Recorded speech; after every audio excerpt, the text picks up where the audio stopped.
we are discussing complex analysis. The total content is divided into 10 chapters. We already discussed chapter 1.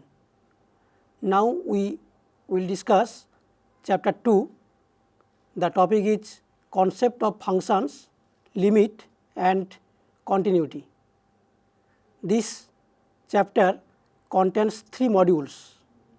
Module 1, basic definitions, module 2, limit of a function, and module 3, continuity of a function. Now we discuss module 1, that is basic definitions. In this module, we first give some introductory definitions along with 2 important theorems in complex analysis named as Bolzano-Versus theorem and Jordan-Karp theorem. After this, we will introduce the concept of functions of complex variable, its classification as single valued function, multiple valued function, univalent function, etc. Then we will discuss the composition of 2 functions. At last, we will give some examples related to this module. So, this is our module 1, concept of functions, basic definitions. So, students are well known the definitions of limit and continuity for a function of real variable. In this chapter, we shall discuss the corresponding definitions for functions of a complex variable, its limit and continuity. So, first we give some definition. First is neighborhood of a point. Suppose C be the complex plane and Z0 be any point in the complex plane C. By a neighborhood of the point Z0, we mean all such points Z such that modulus Z minus Z0 is less than R, where R is some positive number. That is the set of all points lying in the disk having center at Z0 and radius R. If we exclude the point Z0 itself from this neighborhood, then it is called a deleted neighborhood of Z0, and we can write this by 0 less than mod Z minus Z0 less than R. So, now limit point. A point Z0 in C is called a limit point of a set S which is a subset of C if every deleted neighborhood of Z0 contains at least one point of S. A limit point may or may not belong to the set. As for example, all points on the circle mod Z equal to R are the limit points of the set mod Z less than R, which do not belong to the set. But all the points within the circle mod Z equal to R are also limit points of the set, and they must belong to the set mod Z less than R. Now we define what is called interior, exterior and boundary points. Suppose S be a subset of complex plane C. A point Z0 in S is called an interior point of S if there exists a neighborhood of Z0 contained entirely within the set S. A point Z0 is called an exterior point of the set S if there exists a neighborhood of Z0 which contains no point of S. A point Z0 is called a boundary point of a set S if every deleted neighborhood of Z0 contains at least one point of S and at least one point of the complement of S. The collection of all such boundary points of the set S is called the boundary of the set S. Now we define open set and closed set. A set S subset of C is called an open set if it consists only of interior points. The set S is called closed if all limit points of S belong to the set S, or if S has no limit point. If the set S is closed, obviously its complement set is open. So, there are sets which are neither open nor closed, and also there are sets which are both open and closed.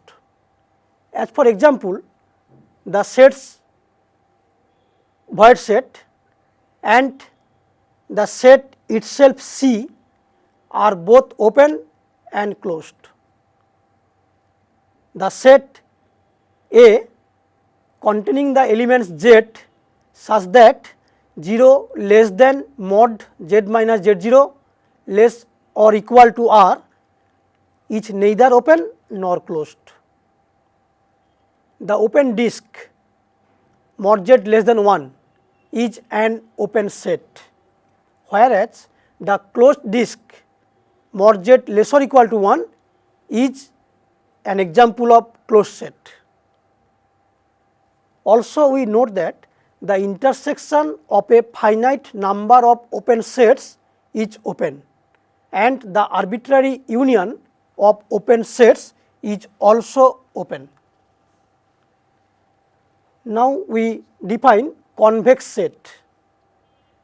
A set S subset of C is said to be convex if a line segment joining any pair of points of S lies in the set S.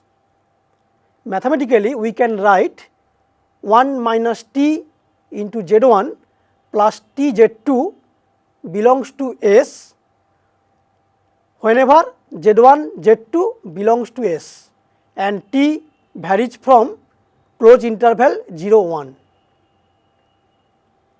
An open disk, half planes and rectangles are examples of convex sets, whereas the set C excluding the point Z equal to x, where x greater than 0 is not a convex set. So, now bounded, unbounded and compact set.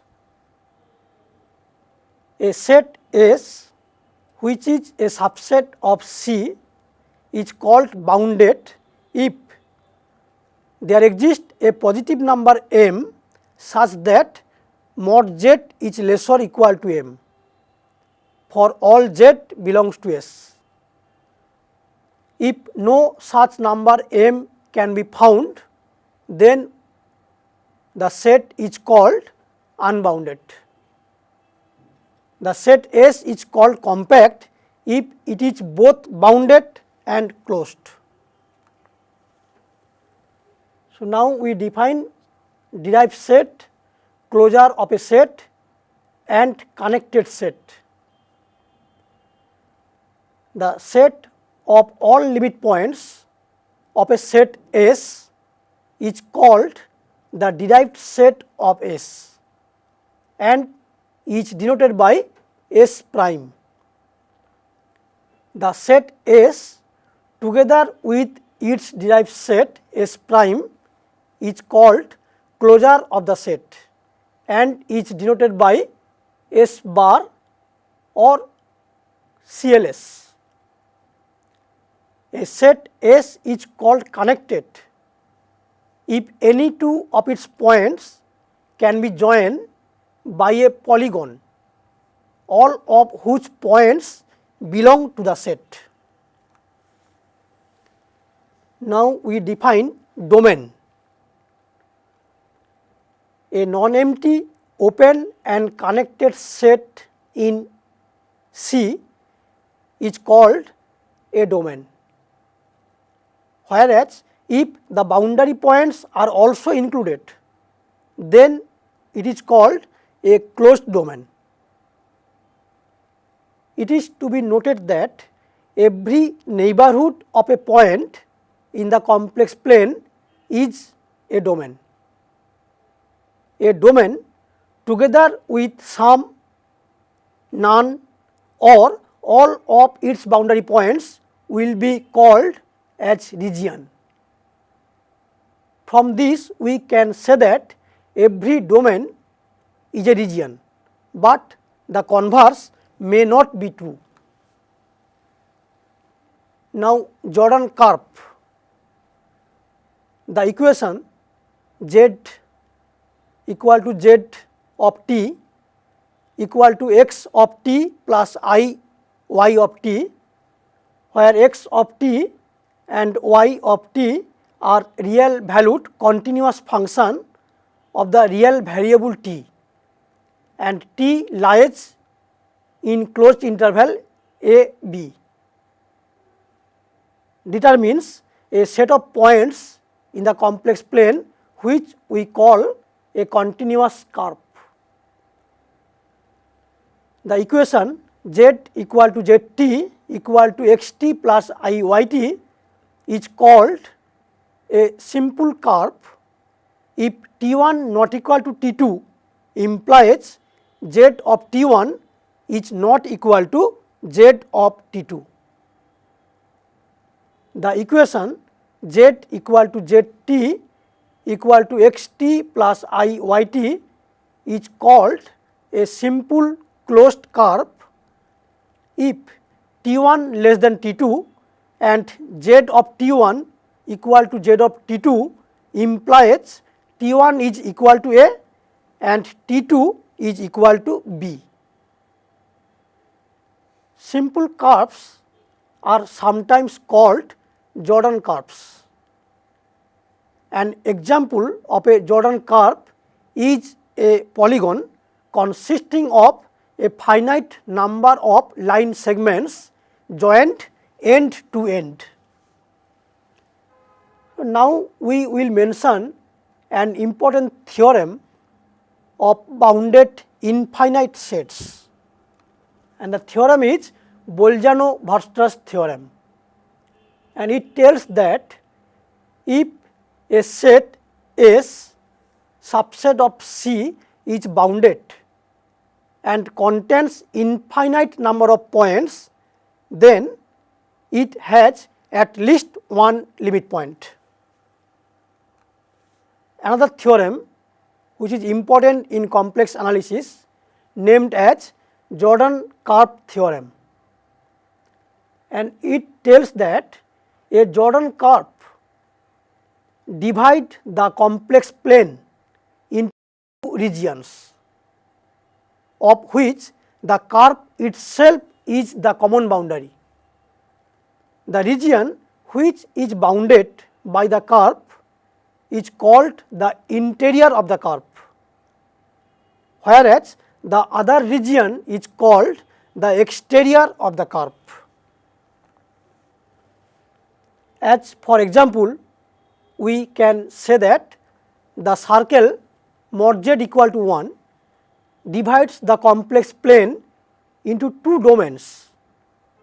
One is mod z less than 1, which is bounded, and another is the interior of the circle mod z equal to 1, and the other mod z greater than 1 is unbounded and is the exterior of the circle mod z equal to 1. So, just now we discussed two important theorem in complex analysis. One is Bolzano-Weierstrass theorem and another is Jordan curve theorem. For the proof of Bolzano-Versus theorem, please consult the book of S. Punnaswamy and H. Silverman. The title is Complex Variable with Applications. For the proof of Jordan curve theorem, please consult the book of M. Newman, Elements of the Topology of Plane of Points. Besides this, there are another important theorem in complex analysis named as Heine-Borel theorem. This theorem tells that every closed and bounded set is compact. Therefore, if S is a subset of the complex plane C, then the statements number 1, S is closed and bounded, number 2, S is compact, number 3, every infinite subset of S has a limit point in S, number 4, every convergent sequence in S has a subsequence which converges in S are equivalent. Now we will discuss the function of complex variable. So we now discuss the functions of a complex variable. Let S subset of the complex plane C. A symbol like Z which represents any one of elements of S is called a complex variable. Let S subset of C. By a function f from S to C, we mean a rule which assigns to each Z belongs to S a unique value f of Z belongs to C, and we write this by W equal to f of Z, where Z belongs to S. In this case, we say that f is a complex function of a complex variable Z. The variable Z is called the independent variable and W is called the dependent variable. It is customary to locate f of Z belongs to C in another complex plane which we call as W plane. S is called the domain of f and the set f of Z where Z belongs to S is called the range of f.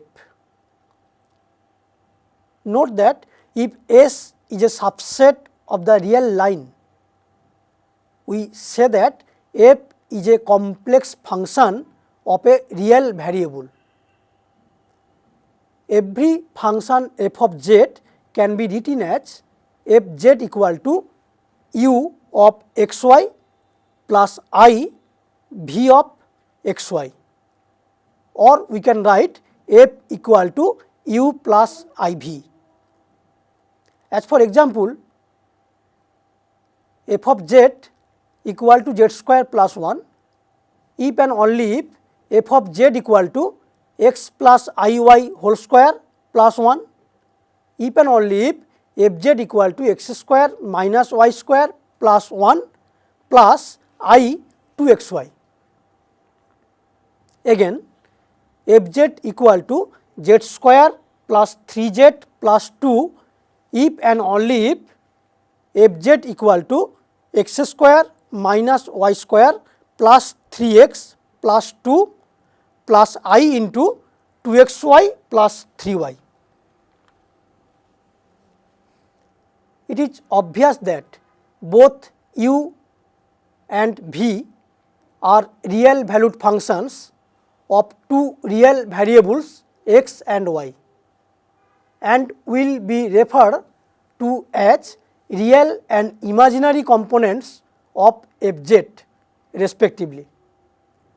In case where the domain of definition is not specified, we take the largest possible set as the domain of f, on which f is well defined. For the function fz equal to 1 by z square plus 1, the domain of definition is the set S, which is equal to C excepted the value I and minus I, and for the function fz equal to argument z, the domain of definition is the set C excluding the point 0. If more than one value of w corresponds to each value of z, then we say that w is a multi-valued or multiple valued or many valued function of z. A multi-valued function can be considered as a collection of single valued functions, each member of which is called a branch of that function. So, obviously, every branch is a single valued function. It is customary to consider one particular branch as a principal branch. Now, example, we consider the function w equal to fz equal to 2z plus 3. Here, to each value of z, there corresponds only one value of w. Therefore, the function fz given by 2z plus 3 is a single valued function of z. Another example, if we consider the function w equal to fz is equal to z to the power half, then to each value of z there are two values of w. Therefore, fz equal to z to the power half is a multi-valued function of z. Similarly, if we take w equal to fz equal to z to the power 1 by third, then here also to each value of z there are three values of w, and therefore, the function fz equal to z to the power 1 by third is also a multi-valued function of z. Suppose that f is a complex function defined on a set S, which is a subset of C. If f z1 equal to f z2 implies z1 equal to z2 for all z1 z2 belongs to S, or equivalently we can write z1 not equal to z2 implies f of z1 not equal to f of z2 for all z1 z2 belongs to S, then we say that the function w equal to fz is 1 1. If the function w equal to fz defined on a set S is 1 1, then the function f is called univalent on S. Note that a function f is univalent at a point z0 if it is univalent in some neighborhood of z0. Suppose that f is a function from d1 into d2 is univalent and onto, then we can define an inverse function as z equal to f inverse of w if w equal to fz. It is obvious that the inverse function is also univalent on D2. Suppose we have a function f with domain D1 and another function g with domain D2. Suppose further that for every z in D1, fz belongs to D2.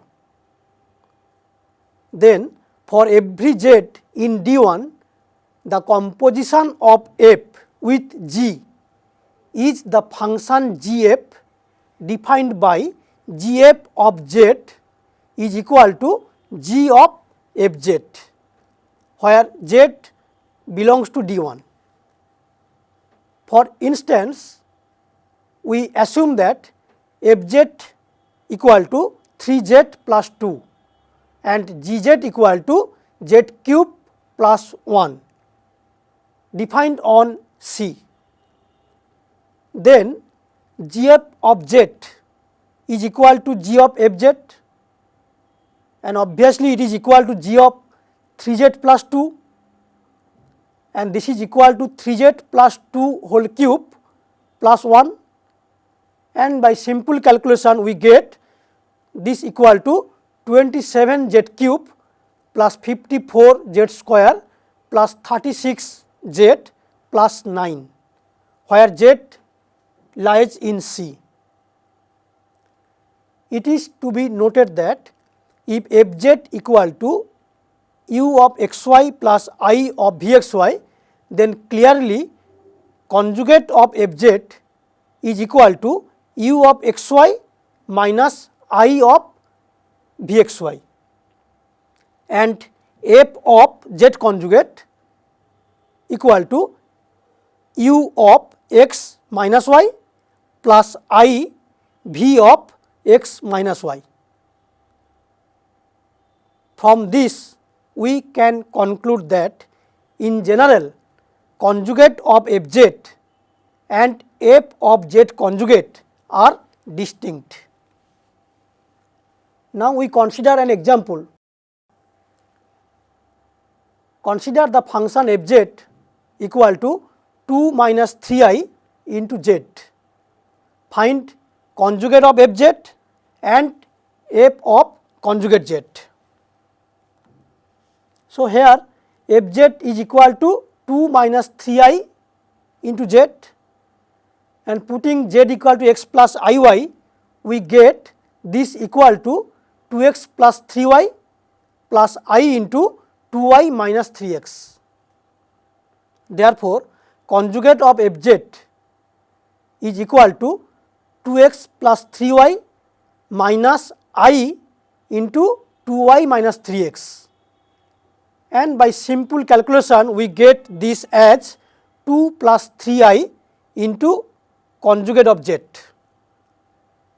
and f of z conjugate, this is equal to 2x minus 3y minus I into 2y plus 3x, and this gives as equal to 2 minus 3i into conjugate of z.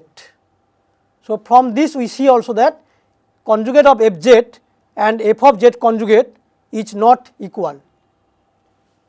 So another example, so that the function fz equal to z square plus 2z plus 3 is univalent in the region mod z less than 1.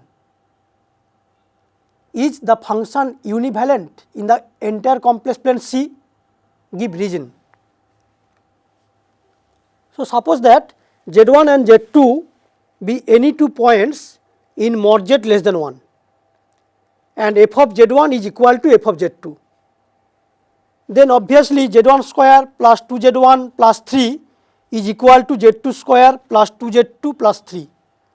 That is, we can write z1 square minus z2 square plus 2z1 minus 2z2 is equal to 0. That is, z1 minus z2 into z1 plus z2 plus 2 is equal to 0. So, from this we get Z1 minus Z2 equal to 0, that is Z1 is equal to Z2. Since Z1 plus Z2 plus 2 is not 0 in the region mod Z less than 1. Thus, f is 1 1 in mod Z less than 1, and hence f is univalent in this domain. We note that the function is not univalent in the entire complex plane C, because if we choose Z1 as 0 and Z2 as minus 2, then Z1 plus Z2 plus 2 is 0. So, f of Z1 equal to f of Z2 even though Z1 not equal to Z2. At the end of this module, we came to know some definitions along with 3 important theorem in complex analysis: Bolzano-Verstraete theorem, Jordan-Karp theorem, and Heine-Borel theorem. We also came to know the concept of functions of a complex variable, and we also discussed some examples related to this module. For more problems, you can see the self-assessment part. You also consult reference books. This ends module 1 of chapter 2.